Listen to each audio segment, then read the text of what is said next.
Bienvenue à vous, fidèles téléspectateurs, mesdames et messieurs. Nous vous aimons beaucoup. Nous sommes encore aujourd'hui une fois avec vous dans le cadre de votre émission Face aux chrétiens. Face aux chrétiens ramasse toutes sortes de questions qui dérangent les chrétiens et l'homme de Dieu est toujours disposé pour répondre à ces mots. Nous vous disons bonjour ou bonsoir, ça dépend du lieu, mais aussi de l'ère à laquelle vous nous suivez depuis Kinshasa, précisément à l'Université 83 à l'arrêt Capelade, dans les antennes de votre page préférée face aux alarmes nocturnes. Docteur Jean-Pierre Moubenga, bonjour. Bonjour, Jérémie. J'espère que vous allez bien. Le Seigneur étant toujours vivant, il continue à nous sécuriser, nous protéger et nous allons bien par sa grâce. Nous vous remercions encore une fois aujourd'hui d'avoir répondu à cette invitation et nous vous demandons de vous adresser au moins pour, si vous avez quelque chose à dire aux téléspectateurs avant de commencer toute Je chose. suis très heureux de les avoir et je les sais très très nombreux à nous suivre et je sais que vous êtes là. Même ceux qui nous suivront après, je vous salue et je vous bénis au nom du Seigneur Jésus-Christ.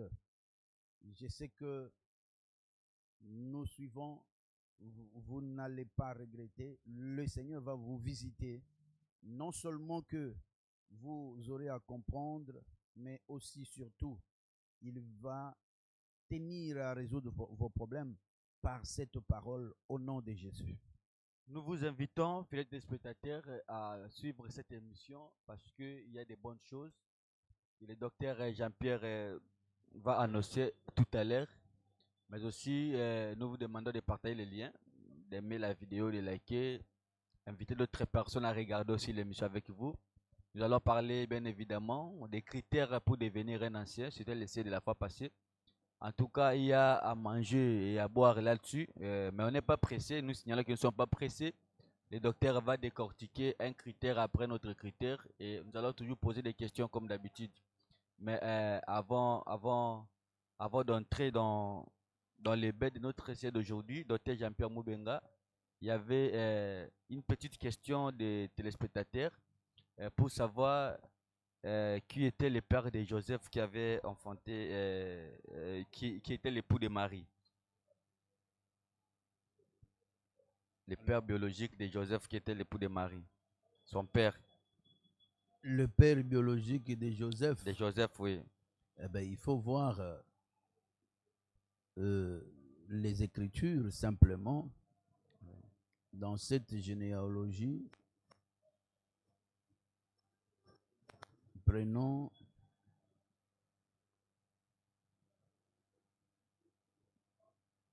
Matthieu.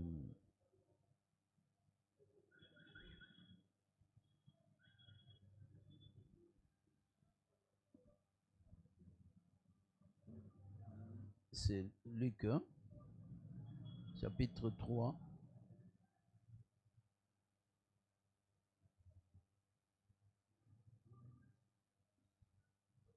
On dit quoi?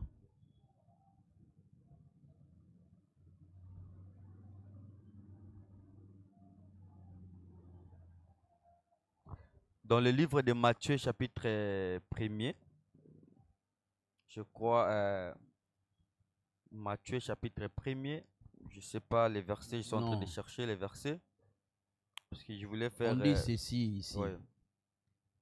Nous sommes au verset, c'est Luc chapitre 3, le verset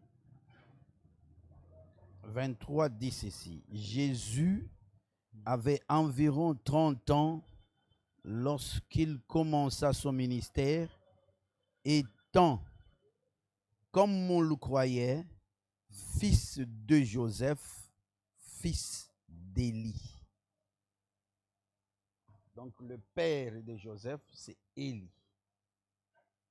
Et le père d'Élie, c'est Matat. Et tous fils de Lévi.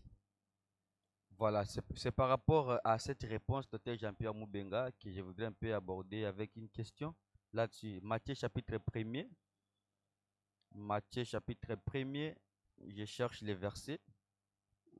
il est dit là-bas que Joseph là était le fils de Jacob. Matthieu chapitre 1er, le verset chapitre 1er, le verset 17. Je peux dire le verset 16. Jacob engendra Joseph, l'époux de Marie, de laquelle est né Jésus qui est appelé Christ. C'est comme s'il y a contradiction là-bas, Il n'y a docteur pas de Jean-Pierre. contradiction. Mais comment ça, ici Bon, on dit... comment ces gens lisent? Je m'étonne comment ils lisent les Écritures. Monsieur dit que Jacob engendra Joseph, l'époux de Marie. Mais Jacob a engendré Joseph. Oui, l'époux de Marie.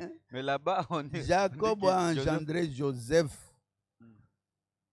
par Lévi. Mais comment les gens comprennent les Écritures? Il fallait qu'on dise que Jacob a engendré Lévi, Lévi a engendré jusqu'à arriver à Joseph. Où est-ce qu'on mettrait ça? Mais qu'est-ce qui se passe ici, docteur? Parce que dans les Non, versets, non, non, non, non, non, non, non, non, non. là où nous venons de lire dans Luc C'est chapitre 3, comme lorsqu'on parle de Jésus lui-même, on dit qu'il est fils, n'est-ce pas? Prenons ici.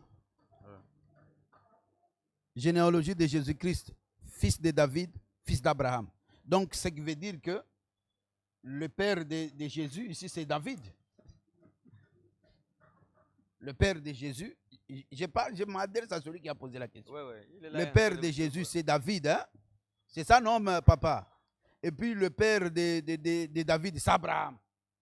Donc, Abraham avait un fils qu'on appelle David. Lisez bien les Écritures, papa. Lisez bien les Écritures.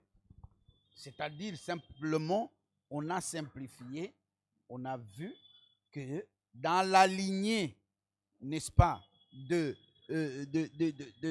David est sorti Jésus. Par beaucoup de gens qui sont à l'intérieur là-bas. Lorsqu'on dit que Joseph et Jacob a engendré Joseph, mais comment vous allez nier ça? Parce que Joseph est fils d'Élie, Élie fils de Lévi, mais Lévi est né de Jacob. Hein?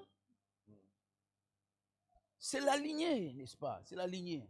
Voilà. En fait, on parle de la lignée, ne vous troublez pas, Voilà ici, ne donc, vous embrouillez pas. si je comprends bien, docteur, nous pouvons seulement considérer Luc chapitre 3, le père de Joseph, c'était Élie. Élie, voilà. Ok, C'est mais ça. quand on parle de Jacob ici, c'est juste pour la généalogie et comme ça. Et surtout l'écriture de toujours Matthieu chapitre 1er, verset 1er, ici confirme encore ce que vous venez de dire. Parce qu'on C'est dit que ça. Jésus, fils de David, fils d'Abraham. C'est clair. Alors qu'Abraham n'a pas eu un fils qui s'appelait On appelait Jésus.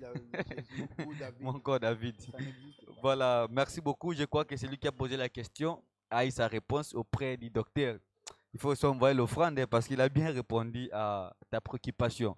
Docteur Jean-Pierre, nous entrons comme ça dans les bains de notre sujet. La fois passée, on parlait des critères et un élément très important que j'avais retenu la fois passée, c'était qu'un évêque ne peut pas être célibataire. Ça m'avait vraiment impressionné, vu que nous voyons les évêques dans d'autres églises qui sont encore des célibataires, on les appelle évêques. Mais ici, vous nous avez dit la fois passée qu'un évêque ne peut pas être célibataire. Et vous avez encore ajouté un autre élément, c'est qu'un évêque ne peut pas être un nouveau converti. Voilà, c'est par là que nous pouvons d'abord commencer à argumenter un peu là-dessus, comme ça nous continuons avec les questions. Nous avions dit merci pour la parole. Et vous, mes bien-aimés, même si vous pouvez avoir certaines connaissances qui viendraient de quelque part et qui peut-être sembleraient s'opposer, mais soyez seulement attentifs parce que c'est autour des Saintes Écritures que nous parlons. Nous ne parlons pas, nous ne pouvons pas y mettre nos pensées. Les principes dans les fils des prophètes, on les précise beaucoup, que la pensée de Dieu est donnée par Dieu lui-même. 1 Corinthiens chapitre 2, le verset 11. Et ici, lorsqu'un homme y introduit ses pensées, ça ne peut pas tenir. Nous avons vu, par exemple, et comme témoignage, que les Lévites, dont les Lévites, Nombre chapitre 3, qui était un don du peuple auprès des sacrificateurs, ces Lévites-là que Nombre 18 interprète par ceux qui remplissent des fonctions sacrées dans le temple, ce qui a été répété par Paul dans 1 Corinthiens chapitre 9, il dit que, verset 14, il montre que ces gens-là, bien que dans 1 Corinthiens chapitre 14, et plutôt 9, 14, représentent le ministre aujourd'hui, mais autrefois ces gens-là ne pouvaient pas s'approcher de l'autel. Ils ne pouvaient pas s'approcher de l'autel. Ils s'arrêtaient seulement à des choses qui étaient extérieures, et c'était simplement la race des sacrificateurs qui sacrifiaient sur l'autel. Voilà pourquoi l'homme de Dieu le déclare clairement, l'homme de Dieu le dit clairement, il dit que ceux qui remplissent les fonctions sacrées et ceux qui servent à l'autel sont ordonnés à vivre, n'est-ce pas, de l'évangile. Donc, il les met ensemble, ils deviennent une seule personne qui est la personne du ministre aujourd'hui. Ça veut dire quoi? Ça veut dire aujourd'hui, le ministre de son intérieur, il est sacrificateur, et de son aspect extérieur, il est lévite. Et là, cet aspect n'entre pas à l'autel. Ça n'entre pas à l'intérieur même de la maison. Il devait rester là-bas, au parvis de Dieu. Ça veut simplement dire que un ministre tel que je suis là, même si je suis ministre, je ne peux pas introduire mes pensées dans la chose divine. Je dois rester là à répéter et interpréter ce que l'Esprit me dit de dire, et je m'arrête là. Voilà. Donc, c'est pour dire que on va traiter seulement par rapport à cela. Et ici, on nous a dit clairement que un, un, un ancien ou un évêque ou un ancien ne peut pas être un nouveau converti. La fois passée, nous avons dit, et je le répète encore, que la conversion de quelqu'un marche avec son baptême du Saint-Esprit. C'est-à-dire, quelqu'un peut être dans l'église, il vient, il écoute la parole de Dieu, et parfois il la comprend, mais cette personne, lorsque elle n'est pas encore baptisée du Saint-Esprit, elle n'est pas encore différente des autres païens ou des nouveaux convertis. Donc, en fait, jusque-là, il n'est même pas converti, et il est encore frère qui vient écouter la parole, comme tout frère qui peut encore fuir. Mais lorsque le Saint-Esprit vient et qu'il est scellé de ce baptême, à ce moment-là, il devient converti. Il devient converti, mais l'anciennat ne peut pas être donné à celui qui vient d'avoir le Saint-Esprit. Il faut qu'il ait quelques expériences, quelques temps pour pouvoir, n'est-ce pas, être enseigné par cet esprit, de façon qu'il devienne, il quitte l'étape des nouveaux convertis. C'est alors qu'il peut aspirer à l'anciennat ou à l'évêché. Et s'il remplit toutes ces conditions, tous ces critères, à ce moment-là, il sera couronné ancien. Et d'aucuns pensent que dans une église locale, il y a pu avoir seulement un ancien. Cette pensée-là est démoniaque, il faut la chasser. Au contraire, le Seigneur, sachant que les gens auraient de telles pensées pour soutenir la mauvaise doctrine d'un conducteur unique ou d'un conducteur des autres conducteurs, une pensée qui n'est pas dans la Bible, alors à ce moment-là, le Seigneur a fait que de Jérusalem, parce que c'est là où a commencé les choses, ont commencé les choses, veut dire, et de là, il n'y avait pas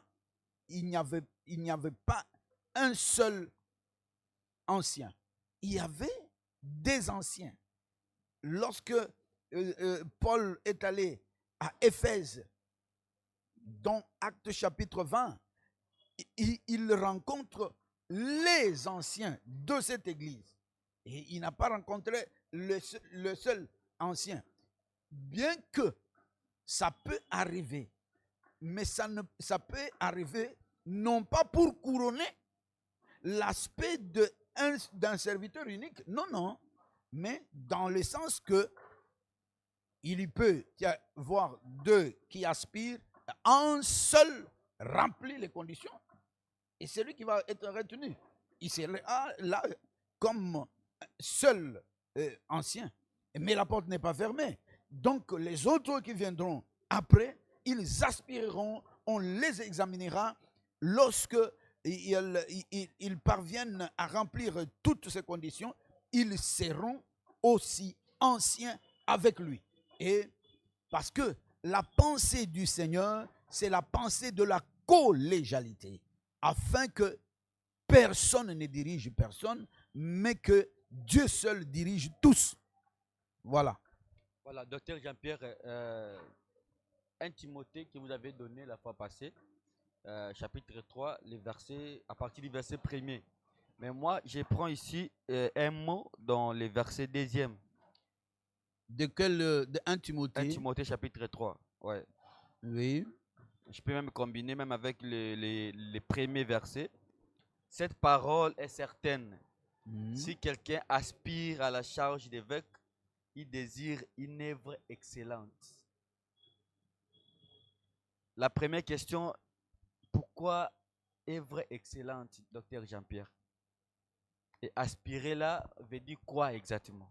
Nous voulons ici marcher petit à petit jusqu'à ce que nous allons décortiquer tous les critères possibles et cela va donner la lumière. Aspirer à une œuvre excellente. Qu'est-ce que cela veut dire? C'est comme le dit la même personne lorsqu'il nous prêche ici au niveau de 1 Corinthiens chapitre 12, l'homme de Dieu Paul dit ceci. Il dit tous, je commence au verset 29 et je vais jusqu'au verset 31. Tous sont-ils apôtres? Tous sont-ils prophètes? Tous sont-ils docteurs? Tous ont-ils le don de miracle? Tous ont-ils le don de guérison? Tous parlent-ils en langue? Tous interprètent-ils? Et il achève pour dire aspirez aux dons les meilleurs. Et je vais encore vous montrer une voie par excellence. Il parle d'abord d'aspirer aux dons les meilleurs. On avance encore un peu plus. Il dit, c'est Paul toujours qui prêche au chapitre 14 de 1 Corinthiens toujours. Il dit,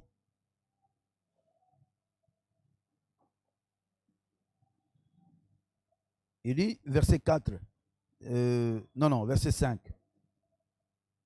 Je désire que vous parliez tous en langue, mais encore plus que vous prophétisiez.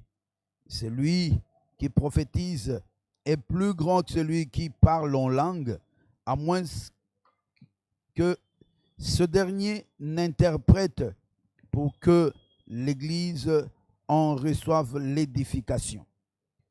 Donc, lorsqu'on dit d'aspirer ici, c'est désirer à ce que ces dons-là, que vous ayez ces dons, en termes de dons, on dit aspirer aux dons les meilleurs, c'est-à-dire préférer demander à ce que Dieu vous donne aussi ces dons-là. Parce que Dieu peut donner un don à quelqu'un Dans qui le cas le demande. d'espèce pour un ancien, il Mais doit pour un aspirer. ancien, Oui, il doit. aspirer, c'est-à-dire qu'il désire, qu'il demande à Dieu que je veux être ancien. Mais il y a d'autres aspirations. Il peut aspirer, mais s'il ne remplit pas des critères, donc ça sera comme une prière non exaucée à Dieu. Ah oui, mais c'est ça Dieu, non? C'est ça Dieu. C'est ça Dieu. Si quelqu'un désire quelque chose et que Dieu ne veut pas, il dit je ne veux pas. C'est tout. Pourquoi cette mention-là d'inœuvre excellente? La mention-là, inœuvre excellente. L'œuvre excellente. D'abord, l'excellence, c'est une qualité divine. Une qualité divine qui montre, c'est la perfection. C'est la perfection. Donc, quand on dit que l'évêché ou l'anciennat, c'est une œuvre excellente, c'est parce qu'on voit dans l'évêché l'œuvre de Dieu lui-même, l'œuvre des dirigés, l'œuvre de la responsabilité des âmes. Ça, c'est l'œuvre de Dieu lui-même. C'est l'œuvre de Dieu. Donc, quand quelqu'un fait ça, il le fait par la grâce de Dieu et non pas par le fruit peut-être de ses études. Non. C'est une grâce. C'est pourquoi un ancien doit d'abord être un ministre de la parole. Le ministère, ce n'est pas un homme. Le ministère, c'est la présence de Jésus lui-même dans l'homme. Et c'est cette grâce-là qui fait que, puisque le ministère est pour toute l'Église, c'est-à-dire le corps de Christ, mais Dieu ramène ça à une église locale pour s'occuper. Imagine-toi, je suis la ministre. Est-ce que j'ai pu veiller à toutes les âmes qui sont aux États-Unis? Je ne les connais même pas. Je ne les connais même pas. Mais ici, l'anciennat, c'est que Dieu va s'occuper particulièrement des gens qu'il devra connaître comme ça physiquement, à travers un homme ou à travers un collège d'hommes qui se sont donnés à veiller sur les âmes physiquement. Voilà, docteur, nous avançons. Le verset 2e, il faut donc que l'évêque soit irréprochable. Comment est-ce possible, docteur? Être irréprochable, c'est un humain. Bon, je ne sais pas, être irréprochable, est-ce que ça peut être possible? Comment cela doit se faire dans les chefs d'un ancien? Oui, c'est ce que les gens parfois ne comprennent pas. Je peux prendre cette écriture des Philippiens pour peut-être se faire comprendre comment un enfant de Dieu doit vivre. On dit ceci, et je considère Philippiens chapitre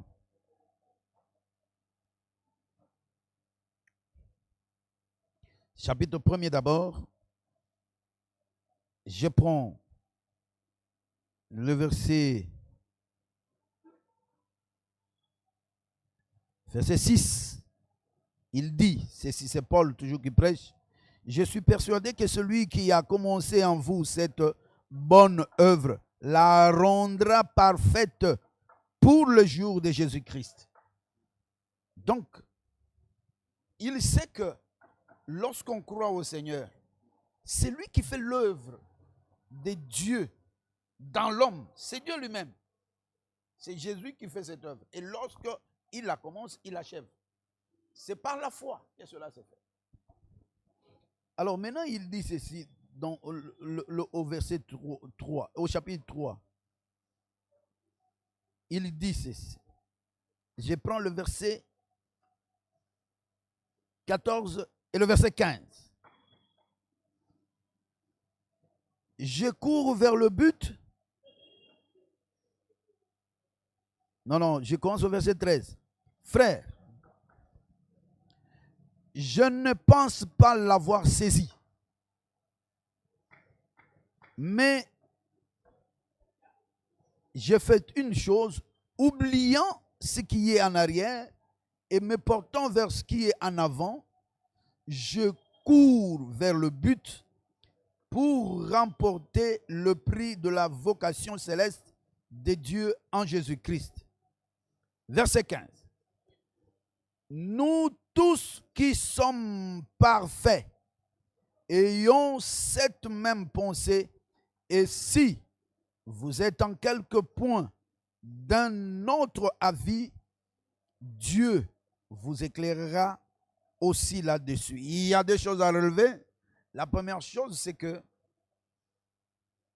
celui qui se retrouve dans ce chemin-là, la voie que Ésaïe le prophète a décrite au niveau d'Ésaïe chapitre 35, cette voie-là dans laquelle dès que vous y entrez, vous devenez parfait, vous devenez saint, vous êtes sanctifié. Mais concrètement, ça veut dire quoi? Ça veut dire que la personne qui croit au Seigneur, c'est le Seigneur qui commence l'œuvre en lui. Et ce Seigneur qui commence l'œuvre en lui ne peut pas rater son œuvre. C'est pourquoi nous disons, dès qu'on est converti, c'est-à-dire l'Esprit vient, il habite mon esprit. Ce qui veut dire que je suis déjà parfait. Alors que je suis en train de marcher encore. En marchant, je peux faire des erreurs. C'est pourquoi toujours les apôtres, ils ont décrit cette voie-là en disant que si quelqu'un a péché, il dit d'abord un enfant de Dieu ne pêche point. Ça, c'est Jean qui parle. Il dit un enfant de Dieu ne pêche point. Il dit celui qui pêche est du diable. Un enfant de Dieu ne pêche point. Mais il ajoute encore, si quelqu'un pêche, il a un avocat auprès de Dieu. Ça veut dire quoi? Pendant que je marche, je dois m'assurer que je n'ai pas de problème, ni avec Dieu, ni avec les hommes. Daniel chapitre 6, le verset 22. Ni avec Dieu, les hommes, ni avec Dieu. Quand je suis comme ça, je m'attends à l'enlèvement. Je sais que je suis bien. Je suis irréprochable. Je suis irréprochable. Et à ce moment-là, si il arrive que je me suis quelque part, je ne peux pas garder ça. C'est là où nous exhortons même aux gens des groupes de prière qui, tous les jours de leur culte, ils ont un canevas qui montre que quand vous arrivez, malheureusement je ne suis jamais passé par là, je ne sais pas, je vais essayer. Quand vous arrivez, vous allez remercier Dieu. Vous dites à quelqu'un de prier, et puis vous remerciez Dieu, et puis vous confessez vos péchés. Pourquoi on doit confesser ce péché tous les jours? Lorsque tu avais péché, tu ne pouvais pas arranger avec Dieu, avec les hommes. C'est là la voie de la sanctification. Donc, dès que je pêche, si je pêche contre toi, un homme, je dois arranger avec toi. Parce que je ne peux pas partir te laissant dans cette situation-là. Les Écritures me reprocheraient si je trébuche avec toi, j'arrange avec toi, je n'ai plus de problème. Si j'arrange avec Dieu, Dieu me pardonne, il l'oublie. Même si quelqu'un d'autre va dire à Dieu, va rappeler à Dieu, tu as vu, il avait péché là, hier. Dieu dira que je ne connais pas ça, parce qu'il a oublié. Qu'est-ce que ça veut dire? Ça veut dire que moi, je suis irréprochable. Ça veut dire que je suis irréprochable. Je n'ai pas de péché parce que ce qui m'a été pardonné est oublié et c'est passé. C'est passé. Et je continue mon chemin, sachant que je ne peux pas garder le péché avec moi. je ne peux pas pratiquer le péché. Docteur Jean-Pierre, si vous pouvez enlever peut-être très mauvais enseignement, si je peux dire, il y en a qui disent que ici, comme on s'adresse directement à l'évêque, donc un ministre de Dieu, donc il n'y a pas de souci pour lui. Donc les critères qu'on donne ici, irréprochable, mari d'une seule femme, sobre, modéré, réglé dans sa conduite et hospitalier, cela ne concerne seulement qu'un ancien. Alors si moi je ne suis pas un ancien, tout ceci ne me concerne pas. C'est un ministre qui dit ça. Je n'ai pas très bien saisi la La question. question est comme ça, docteur Jean-Pierre. Oui. Les critères qu'on a énumérés pour un évêque. Je suis toujours au verset 2e. La Bible dit il faut donc que l'évêque soit irréprochable. Oui. Mari d'une seule femme, sobre, modéré, réglé dans sa conduite, hospitalier, propre à l'enseignement. Alors, il y a un ministre qui dit que bon, ce sont les critères qu'on a énumérés seulement pour un ancien. Mais lui n'est pas concerné ici. Un tel ministre, je ne sais pas s'il comprend ou bien, comme on a seulement cité l'ancien ici, lui ne peut ou ne pas être modéré, il peut être irréprochable à tout moment, tout ce qu'on fait. Bon, il faut faire cette précision également, mes frères. Cette charge, c'est une charge excellente, comme vous l'avez posé. C'est vrai que le ministère également, c'est une charge excellente. C'est vraiment l'excellence également, mais dans le sens de la prêche. L'anciennat a la prêche, mais elle ajoute la surveillance des âmes de manière directe. Cette chose-là que l'ancien fait, si l'ancien n'est pas là, c'est le ministre qui le fait. Voilà pourquoi le ministre ne peut pas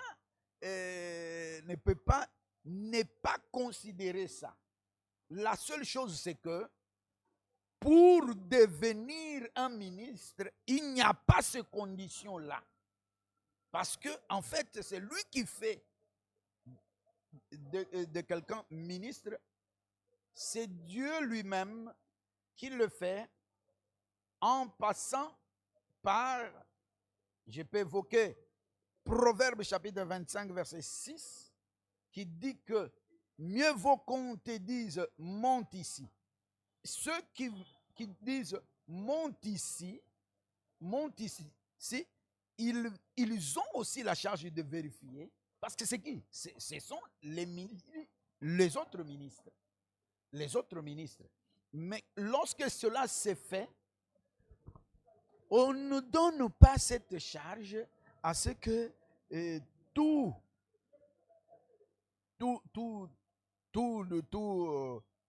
fidèle, n'est-ce pas, le vérifie. Non. Ils attendent seulement que les ministres qui ont la charge, qu'ils voient que Dieu m'a dit. Parce que c'est Dieu lui-même qui traite avec eux pour leur dire que ça suffit. Allez, imposez-le le main. Ils ne font qu'exécuter. Bien que chez l'ancien, on expose les critères. On dit, et c'est comme aussi chez le diaconat. Donc, on dit de vérifier ça. On vérifie un à un critère par un, de manière visible, de manière locale. Et la différence, c'est ici, c'est local, c'est visible, c'est physique. Mais de l'autre côté, c'est plus spirituel que physique. Parce que le ministre est universel et la manière dont on gère ces critères, c'est directement par le Seigneur qui est esprit. Mais ici, parce qu'il s'agit du local, on fait ça de manière physique, comme on le dit ici, on tient compte de ses enfants. Ce qui veut dire que un ancien doit avoir des enfants. Mais le ministre, qu'il ait des enfants ou pas, même s'il est enfant comme Jérémie, qu'il avait dit que non, je suis un enfant. Même si tu es enfant, si le ministère est là, tu vas l'exercer.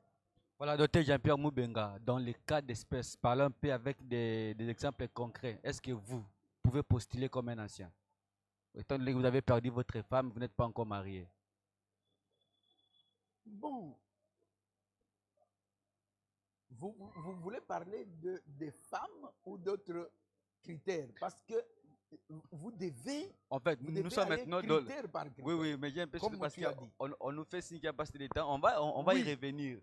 On va y S'il faut revenir. parler Oui, de la femme, oui. moi, j'ai perdu ma femme. Oui. Si il arrive que j'épouse, Oui.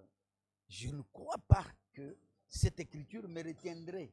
Okay. Pourquoi? Parce que je n'aurais pas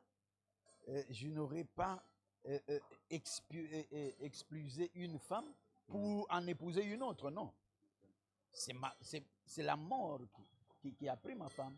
Donc, je serai dans les critères. Donc, par rapport à cette réponse-là, nous comprenons qu'un ministre qui a peut-être divorcé avec sa femme pour une Le raison ministre quelconque, qui a et qui divorcé, s'est remarié ne peut même pas postuler. non. D'abord, le divorce n'est même pas possible, mais sinon, si, Bon, on a des tels ministres comme ça qui ont divorcé avec les femmes. On divorce, ça va être difficile. Voilà, merci beaucoup, docteur Jean-Pierre. On nous fait signe qu'il y a passé des temps, mais parlez un peu des fils d'un ancien. Nous sommes maintenant dans la maison d'un ancien, de la personne qui postule d'abord pour un ancien.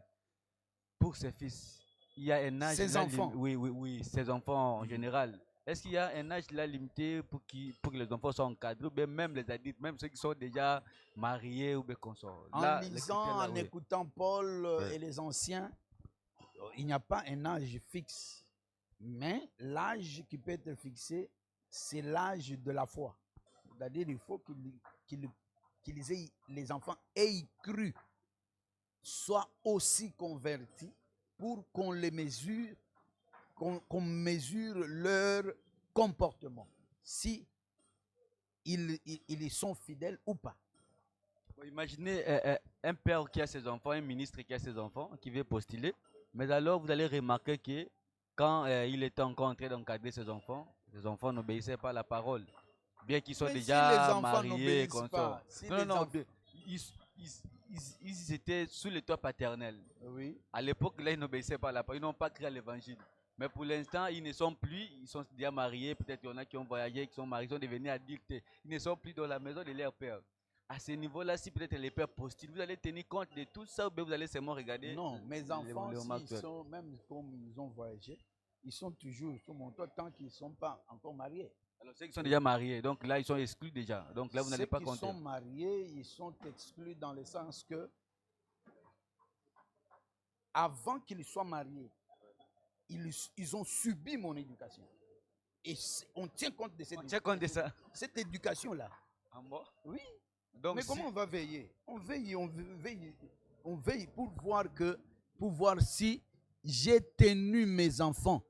D'abord, tenir. C'est pourquoi je disais qu'il faut lire. Il faut qu'on soit scripturaire. Il dit par exemple quoi? Il faut qu'il dirige bien sa propre maison et qu'il tienne ses enfants dans la soumission et dans une parfaite honnêteté. Ici, on parle de ma maison. Ma maison ne veut pas dire seulement mes enfants. Ma maison veut dire ma femme. Si ma femme n'obéit pas à la, je peux être là. J'ai dit par exemple que que les femmes, lorsqu'ils prient, ils doivent prier la tête couverte. Mais ma femme prie la tête non couverte, par exemple. Ou bien elle met des mèches de quoi?